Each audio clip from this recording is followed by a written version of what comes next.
Maurice Kamto est dans le viseur de Paula Tangandi. Face à la presse, le ministre de l'administration territoriale fait constater d'emblée, dit-il, quelques frasques antérieures du président du MRC.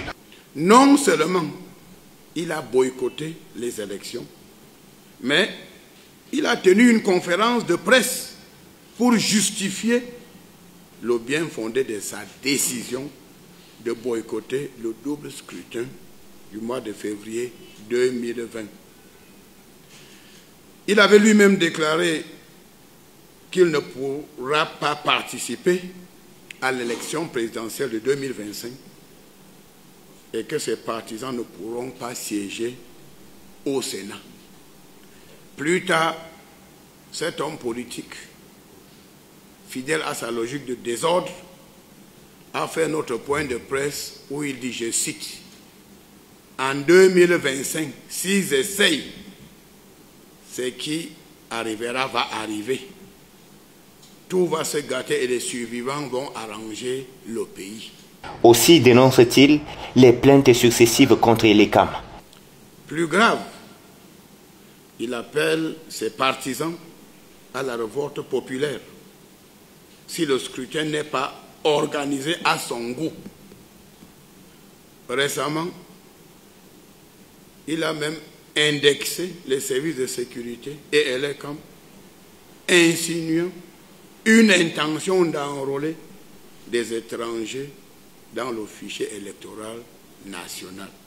Il faut cesser de faire de l'élection présidentielle de 2025 une question de vie ou de mort. Les hommes politiques véreux doivent laisser l'ECAM faire son travail. Et donc, il met clairement en garde, dit-il, face à des dérives de trop. Je voudrais dire clairement à ce politicien véreux d'arrêter, car trop, c'est trop. Il sait parfaitement que nul ne peut se prévaloir de sa propre turpitude.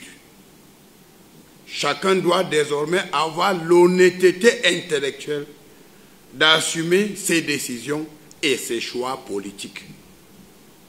On vous donne de la nourriture dans un plat et vous décidez de manger à terre. À partir de ce jour, tout désordre, invectif, manipulation, propagation de fausses nouvelles, appel à l'insurrection, messages de haine doivent cesser, car ces forfaits seront désormais traités avec la rigueur de la loi. Si cette personne persiste dans la logique de provocation, de manipulation, de dresser les Camerounais les uns contre les autres, il va une fois de plus terminer sa course dans le pays de si je savais. Et cette fois-ci, dans le pays de si je savais, le séjour sera long. Il sera même très long. La mise en garde est par ailleurs adressée à tous les hommes politiques qui agiront en marge de la loi.